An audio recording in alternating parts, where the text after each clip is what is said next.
NEET के इम्तिहान में पर्चा लीक का।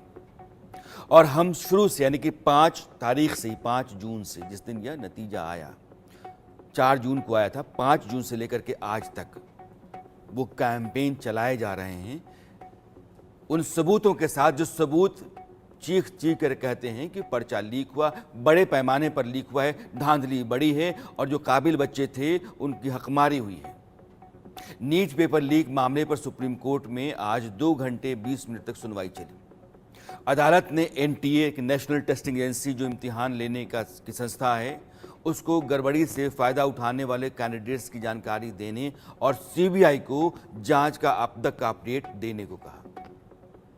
दूसरी तरफ केंद्र सरकार से एनटीए में सुधार के लिए बनी एक्सपर्ट जो कमेटी है उसकी जानकारी मांगी। इसके अलावा री एग्जाम की मांग करने वाले याचिकाकर्ताओं से अधिकतम 10 पेज की कंसोलिडेटेड रिपोर्ट मांगी है। कोर्ट ने कहा कि सभी बुधवार शाम 5 बजे तक अपने जवाब सौंपे।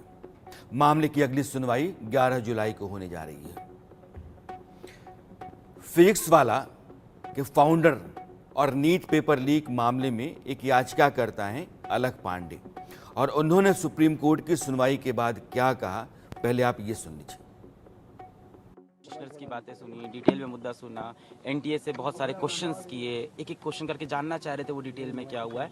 और देखा जाए तो भले ही सॉलिसिटर जनरल और एनटीए इस बात कह रहे थे कि पेपर लीक प्रूफ नहीं हुआ है, पर सीजीआई साहब ने बार बार ये बोला कि हम ये सारी चीज़ें दिखा रही है कि पेपर लीक तो हुआ है। अब इस बात को आप डिनाई मत करो, इट्स टाइम कि हम एक्सेप्ट करना स्टार्ट करें। हम ये ना बोले कोई गलती ना हुई है, ऐसा बोलने से और ज़्यादा प्रॉब्लम बढ़ेगी। तो हम एक्सेप्ट करें कि डिनाइल मोड में ना रहे। ये आज उन्होंने बहुत क्लियर बोला कि आप सेल्फ डिनाइल में ना रहें, कम से कम आप एक्सेप्ट करें ऐसा हुआ है। पर अब उनको ये भी चिंता है कि अगर पेपर लीक हुआ है तो उसका एक्सटेंट क्या है, उसका फॉर्म क्या था, किस तरह से लीक हुआ है, कितने बच्चों तक पहुंचा था पेपर, और उसकी टाइमिंग क्या है। इसके लिए उन्होंने देखा, एनटीए से ये सवाल पूछा कि पेपर कौन बनाता है, पेपर छपने कहाँ जाता है, कब जाता है, कहाँ जाता है। उन्होंने कहा मत बताना वरना अगले साल भीड़ लग जाएगी।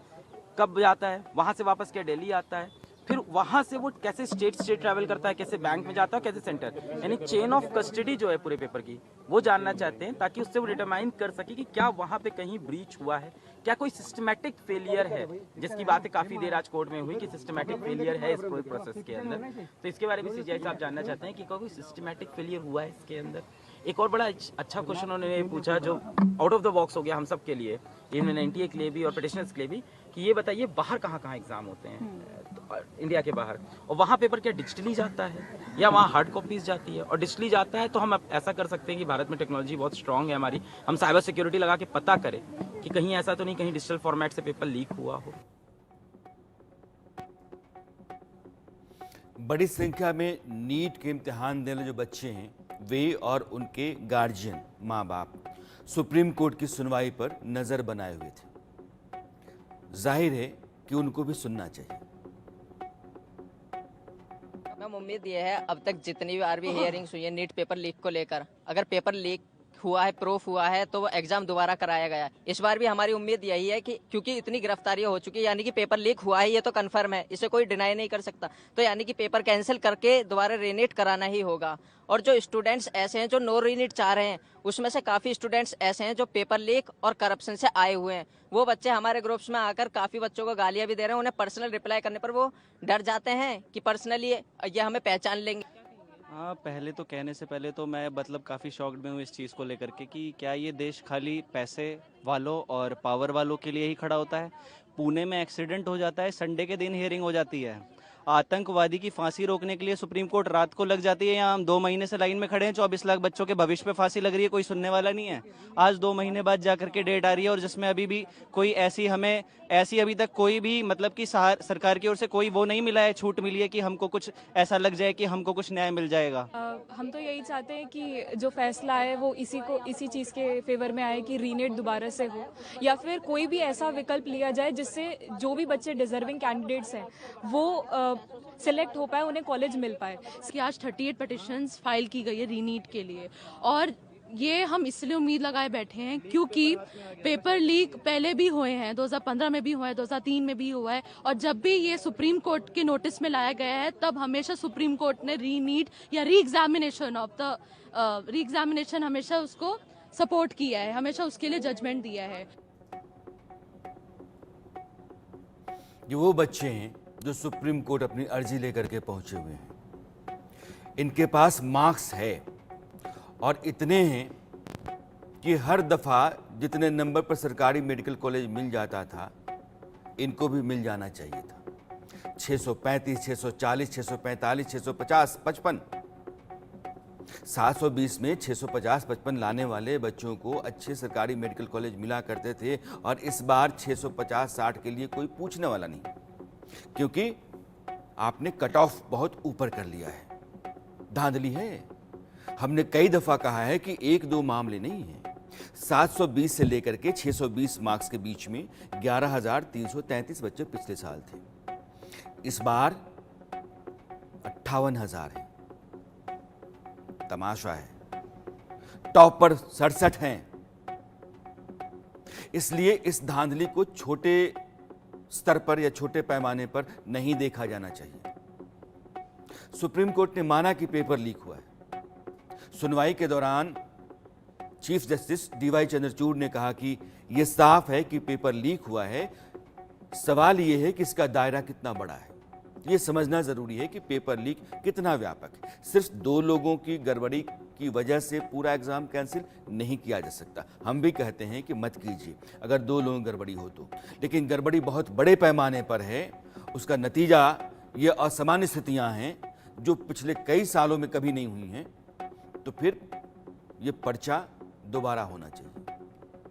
जस्टिस चंद्रचूड़ ने कहा कि एनटीए और सरकार ने अब तक पेपर लीक के आरोपियों को पहचानने के लिए क्या कदम उठाए, पूछा उन्होंने। दरअसल कोर्ट रूम में ये सवाल उठाए जा रहे थे जहां जिरह चल रही थी। जस्टिस चंद्रचूड़ ने याचिकाकर्ताओं के सभी वकीलों से कहा कि वो 10 जुलाई तक अपनी दलील पेश करें। उसमें उन्हें बताना होगा कि नीट यूजी परीक्षा दोबारा क्यों नहीं होनी चाहिए। किसी भी वकील की दलील 10 पन्नों से अधिक की नहीं होनी चाहिए। सुप्रीम कोर्ट ने नीट यूजी रीटेस्ट को सबसे आखिरी विकल्प के तौर पर रखने के लिए कहा। रीटेस्ट को सबसे आखिरी विकल्प के तौर पर रखने को कहा, लेकिन इंडिया न्यूज़ लगातार ये कहता रहा है कि यह पहला विकल्प होना चाहिए। हम कोर्ट का सम्मान करते हैं, लेकिन जो प्रमाण हैं वो कहते हैं कि इसको पहले विकल्प के तौर पर रखा जाए। एनटीए से 3 सवालों के जवाब कोर्ट ने मांगे। नीट यूजी प्रश्न पत्र कब लीक हुए, नीट यूजी प्रश्न पत्र कैसे लीक हुए, पेपर लीक और परीक्षा के बीच कितना समय था। साथ ही सुप्रीम कोर्ट में मुद्दा उठा कि नीट यूजी पेपर दोबारा होगा या नहीं। इसके लिए देखना होगा कि क्या लीक सिस्टमैटिक तरीके से हुआ है, क्या लीक से पूरी परीक्षा प्रक्रिया की पवित्रता प्रभावित हुई है, या फिर फ्रॉड का फायदा उठाने वालों को अलग किया जा सकता है। अगर परीक्षा की पवित्रता प्रभावित हुई है तो दोबारा परीक्षा होना चाहिए, लेकिन अगर फायदा उठाने वाले छात्रों की पहचान हो जाए तो दोबारा परीक्षा की जरूरत नहीं पड़ेगी। सवाल बना रह जाता है कि 11 जुलाई को परीक्षा फिर से होगी या नहीं। इस पर फैसला आता है सुप्रीम कोर्ट का या नहीं आता है। सुप्रीम कोर्ट की सुनवाई के दौरान इस बात को रखा गया कि सीबीआई सभी एफआईआर को केंद्र में रखते हुए एक स्टेटस रिपोर्ट फाइल करे। चीफ जस्टिस ने यह भी कहा कि हमें इस बात को भी देखना है कि भविष्य में इस तरह की घपलेबाजी को कैसे रोका जाए। अब कैलाश वासुदेव सुप्रीम कोर्ट के एडवोकेट हैं, वो क्या कह रहे हैं ये सुनिए। उनको कैलाश जी लाइव हैं क्या? कैलाश जी नमस्कार, आपका स्वागत करता हूं मैं इंडिया न्यूज पर। सर, ये पर्चा लीक को रोकने के लिए कानूनन और प्रोसीजरल जो व्यवस्थाएं होनी चाहिए वो क्या होनी चाहिए? देखिए, कानूनन सब कुछ है हमारे पास। एक एक्ट भी है, एनटीए भी है, उनकी रिस्पॉन्सिबिलिटीज भी हैं। लेकिन अगर किसी को बेईमानी का मूड लगा हो तो आप क्या कर सकते हैं? रोक सकते हैं? ये जो नीट का आपकी बार जो आपके सामने समस्या आई है, 24 लाख कैंडिडेट्स हैं, जी लाख सीट्स हैं, 700 मेडिकल कॉलेजेस हैं। अब यहाँ पर क्या है कि स्टूडेंट्स में उत्साह बहुत है, सब चाहते हैं कि हमें अच्छे कोर्स मिले। नीट देख लीजिए, एनईटी देख लीजिए, जहाँ देख लीजिए कैंडिडेट नंबर्स बहुत बढ़ गए हैं क्योंकि एजुकेशन सिस्टम्स चेंज हो रहे हैं। उसका फायदा उठाते हैं दी अनस्क्रूपुलस। अब नीट पेपर लीक करने का क्या मकसद था कि किसी को फायदा उठाएं। अब आप सुन रहे हैं कि बहुत सारे कैंडिडेट्स को 100% मार्क्स मिले हैं। अब 100% मार्क्स जो मिलते हैं in this kind of examinations, ये एक अद्भुत आश्चर्यजनक सिचुएशन है क्योंकि प्रोफेशनल कोर्स है, मेडिकल कॉलेज के एडमिशंस हैं, आप सिस्टम्स को क्यों नहीं कंट्रोल कर सकते हैं। आज के जमाने में हमारे सामने हर समय कोई ना कोई स्कैम आता है, recruitment scam, police recruitment, railway recruitment, NET scam, Madhya Pradesh में सीईटी स्कैम्स। अब हर प्रकार का तो स्कैम ही आ रहा है, लेकिन एजुकेशन को हम लोग क्या कर रहे हैं, बहुत कहाँ ले सही जा- जगह पर कैलाश जी आप आए हैं। और ये बहुत वाजिब से सवाल है कि राज्य चाहे कोई भी हो, परीक्षा चाहे कोई भी हो, लीक से परे नहीं है, वो सिर्फ बाहर नहीं आती है। मैं आपको बस 2 मिनट रोकना चाहता हूँ। देश में शिक्षा मंत्रालय में सचिव की भूमिका निभा चुके अनिल स्वरूप साहब से मैंने थोड़ी देर पहले बात की कि यह जो एनटीए है कितना भरोसेमंद है और पर्चा जो लीक होता है उसको रोकने का कोई तरीका है क्या। उन्होंने क्या कहा है मैं आपको सुनाना चाहता हूँ। आज की तारीख में एक बड़ा मामला चल रहा है और वो नीट पेपर लीक का है। सुप्रीम कोर्ट में मामला है, 24 लाख बच्चों के करियर का मामला है और सिर्फ इकलौता मामला नहीं है। देश में पर्चों के लीक होने की घटनाएं इतनी ज़्यादा हैं कि सारे नौजवान जो परीक्षा की तैयारी करते हैं वो ऊब गए हैं और एक आक्रोश उनके भीतर। पर्चा लीक क्यों होता है और क्या इसको रोका नहीं जा सकता? देखिए, मेरा इसमें व्यक्तिगत अनुभव है थोड़ा सा। 2018 में मैं जब स्कूल शिक्षा का सचिव था, उस समय सीबीएसई का पेपर लीक हुआ था और तब मुझे मौका मिला इन प्रक्रियाओं को थोड़ा परीक्षण करने का। जैसा मैंने कोयल के संबंध में बताया, वैसे ही यहाँ भी है। किसी भी समस्या के समाधान के लिए आपको उसको कारण समझना पड़ेगा। यहाँ से 2 लेवल के कारण हैं। एक तो जो व्यक्ति परीक्षा देता है वो एक कारण है, या उसके अभिभावक, या जो प्रक्रिया है प्रश्न पत्र की वो एक कारण है। तो अभिभावक क्या कर रहा है और जो उसका तो हम ज़्यादा नहीं कर सकते। उसकी जो मानसिकता है कि किसी प्रकार से पेपर मिल जाए, कहीं से मिल जाए, उसका तो हम क्या कर सकते हैं, उसके लिए तो लॉन्ग टर्म सोल्यूशन है। बट हम प्रक्रिया ठीक कर सकते हैं। और प्रक्रिया कैसे ठीक कर सकते हैं? पहले शायद थोड़ा कठिन था, अब उतना कठिन नहीं है, जो कि सीबीएसई ने दर्शाया है। मुझे आशा है कि जो नीट की या एनटीए वाले इसको देखेंगे कि सीबीएसई ने क्या किया 2018 में कि पिछले 6 साल से एक बार भी पेपर लीक नहीं हुआ। उन्होंने प्रमुख रूप से क्या किया, उन्होंने प्रक्रिया को समझा कि सेट कौन करता है पेपर, स्टार्ट सेटिंग से होता ना पेपर। तो आपको ये देखना पड़ेगा इसमें से कितना परसेंटेज आप आउटसोर्स करें। जो एनटीए में पेपर लीक हुआ प्रमुख रूप से आउटसोर्सिंग की वजह से हुआ। अगर इंटरनल सोर्स से होता तो शायद नहीं होता, लेकिन उसकी और भी प्रक्रिया परिपक्व करनी पड़ेगी, खाली उससे काम नहीं चलेगा। लेकिन कोई भी सेंसिटिव परीक्षा, आपने कभी यूपीएससी का तो नहीं सुना है पेपर लीक का? नहीं सुना ना? बिल्कुल नहीं। क्यों नहीं? क्योंकि टोटली कंट्रोल में है उनकी पूरी व्यवस्था। सेंसिटिव एग्जामिनेशन का पूरा कंट्रोल आपको हाथ में लेना पड़ेगा। एग्जाम सेटिंग, उसके बाद एग्जाम पेपर कहाँ रखिए, यह काम सीबीएसई भी करता है। सीबीएसई करता है, पेपर सेट कराता है। अब देखिए, आज की तारीख में संक्षिप्त में थोड़ा बताना चाहूंगा। आज की तारीख में जैसे हमने तभी चर्चा की थी, कैसे टेक्नोलॉजी का उपयोग कर सकते हैं जिससे पेपर लीक लगभग समाप्त हो जाए। उदाहरण के तौर पर मैं इंटरनल पेपर सेटर से 3 पेपर सेट करता हूं, ठीक है?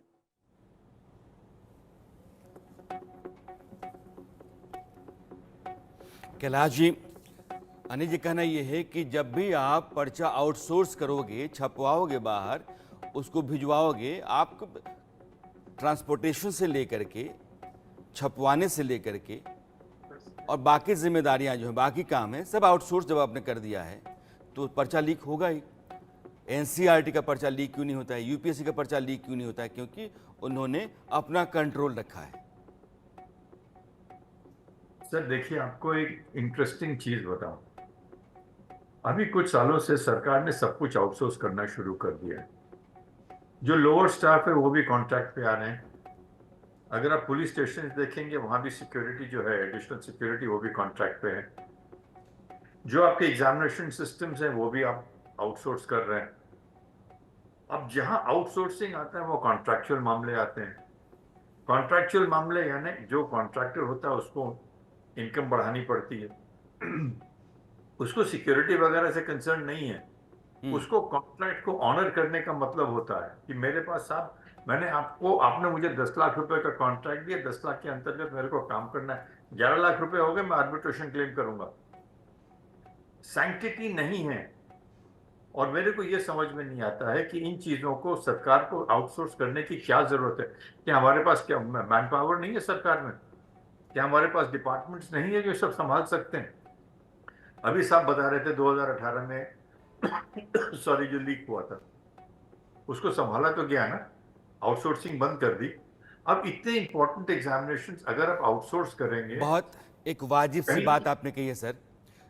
वो सिक्योरिटी गार्ड का हो, सफाई कर्मी का हो, तो ऐसा काम आउटसोर्स कर दें, बात समझ में आता है। लेकिन देश का भविष्य जिन लोगों के जरिए संवरता है, डॉक्टरों, इंजीनियरों, मैनेजमेंट के लोगों, जी जी, एक ट्रेंड बन आप गया उनका इम्तिहान आउटसोर्स करते हैं। आपको एक ट्रेंड बन गया है आउटसोर्स। आपका पासपोर्ट डिपार्टमेंट आउटसोर्स है। अब मेरे को ये बताइए कि आप कॉम्पिटेंस नहीं है सरकार में? आप लाखों लोगों को हर साल एम्प्लॉय करते हैं, टेस्ट करते हैं, यूपीएससी के होते हैं, इतने सीनियर कैडर में ऑफिसर्स आते हैं, उसके बावजूद भी आप इसको आउटसोर्स क्यों कर रहे हैं? सीएसआईआर है, इतने नेशनल लेबोरेटरीज है, इतने भयंकर, इतने जबरदस्त हमारे पास फैसिलिटीज हैं, इसरो है, इसरो को भी आप आउटसोर्स कर दीजिए ना, कौन रोक रहा है? जो रिस्पॉन्सिबिलिटी सरकार की है वो हम आज त्याग दे रहे हैं सर। अगर हम उस ये सरकार की जिम्मेदारियां, responsibility ये सरकार- मामला गंभीर है। और वैसे महकमे और वैसे इम्तिहान जो देश के लिए बहुत ज़रूरी हैं, उन पर सरकार का अपना नियंत्रण होना ही चाहिए, नहीं तो स्थितियां अराजक हो जाएंगी जैसी हो रही हैं। कैलाश जी, बहुत बहुत शुक्रिया आपका समय देने के लिए, अपनी बात रखने के लिए। Thank you sir, thanks lot. ये जो पूरा मामला है, नीट पर्चा लीक और नीट से जुड़े बाकी सवालों को लेकर के सीबीआई चूंकि जांच कर रही है और एक्शन मोड में है, धड़ाधड़ गिरफ्तारियां कर रही है। लेकिन ऐसा नहीं है कि इसी साल सिर्फ नीट पेपर लीक हुआ है, बल्कि बिहार ईओयू टीम की केस डायरी से एक बड़ा खुलासा हुआ है। केस डायरी में जो दावा किया जा रहा है वो ये कि नीट 2023 में कैंडिडेट से सेटिंग हो गई थी, लेकिन टाइम पर पेपर नहीं मिला। पुलिस की डायरी में ये खुलासा आरोपी नीतीश कुमार की पूछताछ में हुई है। जो गिरफ्तार हुए उसमें एक नीतीश भी है। बताया जा रहा है कि मास्टरमाइंड संजीव मुखिया के गैंग के हाथ नीट का पेपर 2023 में भी आ गया था, लेकिन जब तक उसे सॉल्व करके आंसर तैयार कराया जाता तब तक टाइम ओवर हो गया था। लिहाजा गैंग को इसका फायदा नहीं मिल सका था। मगर आरोपी नीतीश के बयान से एक बात तय है कि 2023 में भी नीट का पेपर लीक हुआ था। हाँ, उससे कोई नुकसान नहीं हुआ। 2023 की गलती सबक लेकर के नीट 2024 के पेपर लीक की तैयारी ये फर्जीवाड़ा करने वाले गैंग ने एक साल पहले से करनी शुरू कर दी थी और इस बार उसको कामयाबी भी हाथ लग गई। लेकिन इंडिया न्यूज़ और बिहार पुलिस सतर्कता की वजह से गैंग के मंसूबे पर पानी फिर, या कहिए कि हमने उसको एक्सपोज किया और ये मामला पूरा सामने आया। देश में एक तूफान खड़ा हुआ है और सुप्रीम कोर्ट सुनवाई कर रहा है। नीट पेपर लीक घपलेबाजों की जो पूरी फहरिस्त है वो क्या है? नीट परीक्षा को जो लोग दागदार बनाए वो कौन से लोग हैं? सिंडिकेट क्या है? कैसे वो पर्चा लीक कराने में लगता है? जबकि प्रधानमंत्री मोदी खुद कह चुके हैं कि आरोपियों के खिलाफ कड़ा एक्शन लिया जाएगा। दूसरी तरफ सीबीआई एक्शन मोड में है, गिरफ्तारियां कर रही है। हर दिन सीबीआई सिंडिकेट में बैठे आरोपियों को दबोच रही है। नीट पेपर लीक के अहम किरदार के नेटवर्क को देखते हैं। यह आपके लिए भी जानना जरूरी है। हालांकि हम बार बार बताते हैं, लेकिन एक बार पूरी तस्वीर सामने आ जाती है तो आपको लगता है कि हाँ, हमने बात समझ ली है। नीट के हर गुनाहगार की कुंडली देखिएगा। झारखंड से गिरफ्तार अमित कुमार सिंह उर्फ बंटी, उसका पूरा जो काला चिट्ठा है वो हमारे पास है। कैसे वो गिरोह में खास जगह रखता है और कैसे बाकी आरोपियों से जुड़ा हुआ है। बंटी जिसे अरेस्ट किया गया वो अमन का राजदार। आप ये तस्वीर देखते रहिए जो स्क्रीन पर है। अमन को भी सीबीआई ने गिरफ्तार किया है और वो रॉकी का खास है। रॉकी कौन?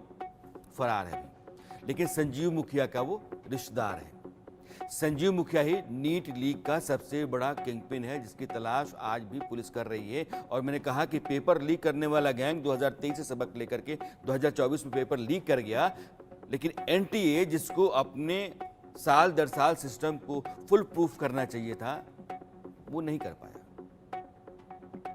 नीट पेपर लीक मामले में सीबीआई की टीम लगातार अपना काम कर रही है। 3 आरोपी सिकंदर, नीतीश और अमित आनंद, इनको वह पटना से दिल्ली लेकर के आई है और दिल्ली में इन सबको आमने सामने बिठा करके पूछताछ की जा रही है।